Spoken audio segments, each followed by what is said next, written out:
Hello, I'm Cindy Folkers with Beyond Nuclear.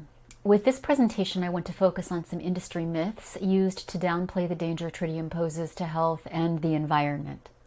Tritium is not safe.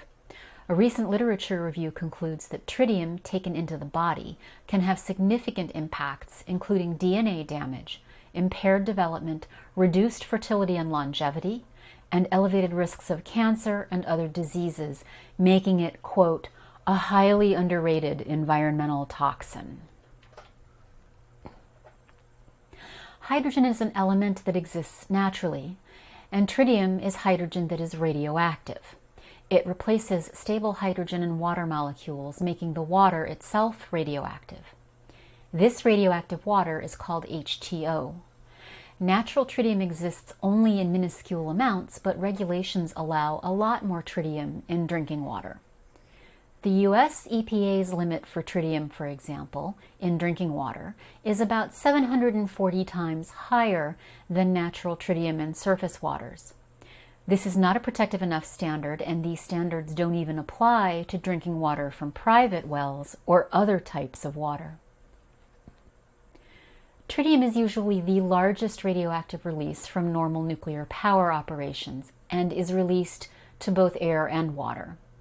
Once released, tritium is nearly impossible to contain or extract out, and very small amounts of tritium can contaminate very large amounts of water. But tritium doesn't stay in water alone. Natural processes, usually through plants, can change tritium's form so that it can accumulate in food and bodies of animals and humans, increasing the damage. This graph demonstrates how tritium collects in the environment and food at various distances from reactors in Canada. While tritium collects to a much greater degree closer to where it is released, even as far as 100 kilometers away, that's about 62 miles, tritium in soil, vegetation, and foodstuffs can exceed the natural level of tritium in surface waters. If people eat these contaminated foods, there is a risk of health damage.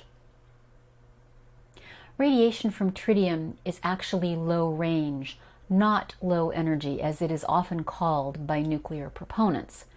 That means that it dumps all of its energy in a very small space.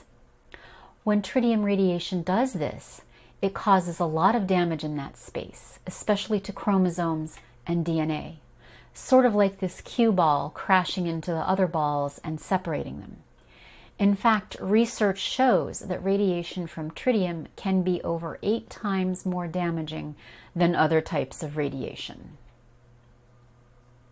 Bananas do not equal tritium, and neither do potato chips. Some radioactivity occurs naturally in food, and it carries some risk. But adding man-made tritium in addition to natural radioactivity is an additional risk, not a comparative risk. And no matter how many bananas or potato chips you eat, your body's content of the natural radioisotope found in food will never exceed a certain amount because it exists in the body independently of how much you eat. The comparison of radiation exposures to bananas or other food may make a great soundbite, but it is a deceptive comparison. Nuclear proponents know this, and now you know it. This table is of tritium water vapor releases from pressurized water reactors in the United States in 2019. This occurs during regular maintenance. But tritium is also released in water from some facilities. Tritium penetrates steel and concrete and drifts off like fog continuously, and this is in addition to any spikes in radioactive releases during refueling or other reactor maintenance procedures that are routine. We see increases of childhood leukemias around nuclear facilities. Dr. Ian Fairley, an author of this study, points to qualities of tritium that could make it a large factor in these leukemia increases, including contaminating the bone marrow of a developing fetus. On this graphic of radionuclide uptake in the pregnant body, I would point out that the fetus collects every radionuclide on this list. And do note, radioactive carbon and radioactive hydrogen, tritium, can collect in fetal tissue at twice the concentration as they do in maternal tissue. This isn't surprising since both carbon and hydrogen are basic building blocks of the human body. Healthy pregnancies are healthy futures, and this is why regulations dealing with releases of radioactivity from nuclear reactors, particularly tritium releases, need to be reframed to center and prioritize human health rather than focused on meeting arbitrary regulatory limits. The references on these next two slides are what I used to create this presentation. Thanks very much for watching.